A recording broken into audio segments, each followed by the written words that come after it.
Well, I'm upset. As you guys know, we're moving, and I just realized I've already moved all of my Pixar pop figures to the new house. Except for this one. I love this movie so much. What is up, Flick fans? Welcome back to my channel. Luca, the brand new Pixar movie, finally arriving on Disney Plus this weekend. I want to say thank you to Disney for providing this film for me to review. I've already seen it. No spoilers in this video. Don't you guys worry. Let's get into it right now. So, on the Italian Riviera, an unlikely but strong friendship grows between a human being and a sea monster disguised as a human. First thought in my mind after watching this film, man, I would love to see this in the theater, on the big screen. Vibrant animation, beautiful art style, color through and through. It's just mesmerizing to look at. And this is a very consistent theme with Pixar movies, so I'm not blowing anybody's mind here, but it's a beautiful film in terms of the experience just from the visuals alone. And then you get into the soundtrack and the score of the movie, which flows right into the theme that they're going for here. A movie based in and around Italian culture. Now, obviously, I'm not the expert on that, so I can't speak to the accuracy, but just the vibes I was getting and getting to dip our toes into that world, that culture, and the way that certain individuals operate there in animated form, of course. It was really, really cool. But we are kind of seeing all of this through the perspective of our two characters here, and that is Luca and Alberto. Luca, played by Jacob Tremblay, who just has the sweetest voice. We know he is one of the best, if not the best, child actor. Well, he's growing up now, but child actors in the biz. Jack Dylan Grazer as Alberto, who is very good in this movie as well. And then you look at the expanded cast, from a Maya Rudolph to a Jim Gaffigan to a Sacha Baron Cohen, who was just recently announced.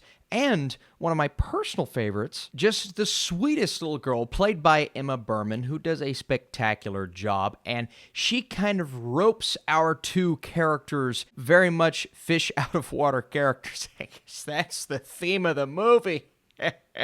Into this situation that provides for a fun adventure. Now, I do believe the common complaint that you're going to see about this movie, and that may even be the case for you, is that this is a Pixar film that doesn't quite break boundaries. It's a Pixar movie that doesn't quite go the extra mile. Often when we get a movie like this, whether it be an Inside Out or a Soul, dealing with, well, existence and maturity and your personalities interacting. You can even go into WALL-E and Ratatouille and find those very deep themes within the majority of the Pixar films. I mean, across the board, we're seeing movies from this studio that just go that extra mile.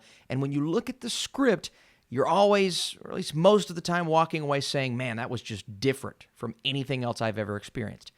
Luca is not really different when you look at the story, right? Visually, it's spectacular, and I personally really resonated with these characters. And a lot of it has to do with circumstance, right? Yes, the themes are familiar, but are you really invested in Luca's story, or are you just kind of taken aback with the fact that you have seen similar stories before? And if these characters don't stand out, and I think that's the difference for me and what I believe the response for this film is going to be, I really enjoyed these characters. They were just brought to life in such a fun and entertaining way. And I do agree with a few of those criticisms, right? The movie is very simple, and sometimes simplicity can be your friend. It can also be your enemy, right? If you are not doing something that allows your movie or your character to stand out from the crowd, well, then are you really appealing to everyone? Are you going to appeal to those hardcore critics? And I do see Luca not quite hitting that mark for a lot of people. And it's very understandable because it does essentially follow that formula.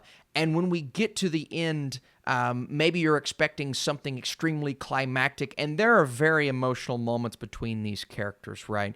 It's all about finding yourself, and Luca is someone who is being forced to do something that maybe he doesn't feel is right or necessary, and he wants to go explore. It almost reminded me of Finding Nemo, how Nemo was always so curious, wanting to get away from what you know, but not because you don't love what you know, not because Luca doesn't love his parents. He wants to go and see and explore, and there's one goal in particular these two boys have that they work tirelessly on at the beginning, and then they discover there's another route, a way to pay their way into one of these. And I won't spoil what that is because these scenes were very funny when we started to see them.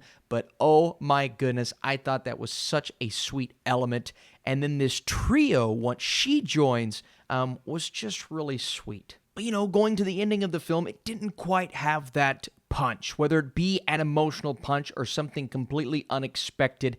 It ended in almost the exact way I anticipated, and while I found the final scene to be quite sweet, the actual, I guess, climax itself was kind of like, oh, well, a little underwhelming. Again, this is a personal review. What do I always say? I love a movie about brotherhood, sisterhood, friendship, father and son. This movie is all about friendship. It's all about two friends, really three friends, that are just trying to figure things out and discovering secrets about each other. It's such a wonderful journey in that regard. Now diving a bit deeper, there are definitely flaws to be had, and not everyone is going to resonate with this journey as much as other Pixar films. Would I personally say it's top-tier Pixar? To be honest with you guys, probably not. But when you start playing the comparison game, especially to movies of that quality, it can make you look down on a movie like this, maybe even a movie like Onward last year. I enjoyed Onward. I enjoyed Luca, definitely for what it was. I believe it is a beautiful movie to look at. The characters are great. The writing could have been a bit more, but again, I just had a lot of fun with the journey, and I think that's the most important thing when I'm approaching a film like this, a film that is built for families and kids. And oh my gosh, does it not nail that audience. So before I give you guys my score, check out my Pixar movie tier list. That's on this channel right now. And find out where Luca ranks on my Letterboxd page. That list will be made available very soon. Luca is a sweet and beautifully animated movie for everyone. Alberto and Luca make for an entertaining duo with some wonderful chemistry. Part of the beauty is within its simplicity, but that may also be what keeps it from reaching its full potential. Regardless, it's another charming Pixar film. If you guys enjoyed this review, be sure to drop your thumbs up down below. I'm actually going to go with an 80%, even higher than maybe I anticipated when the movie ended, because, again, that friendship, that relationship did resonate with me, even though it's not going to be something that works entirely for everyone. I told you guys, if you guessed my score, I would show your comments on screen, and that's what we're doing right now. A lot of you guys predicted I would give this an 80%. There were also a lot of scores that were wrong. And guess what? You're going to get another opportunity. The next movie that I see early, which may be Fast and Furious 9. But thank you guys, as always, for your comments, your engagement on the community page, and checking out this review. Appreciate it big time. Stay tuned. Plenty more videos to come this week. Oh my God, so many new releases. I'll see you soon.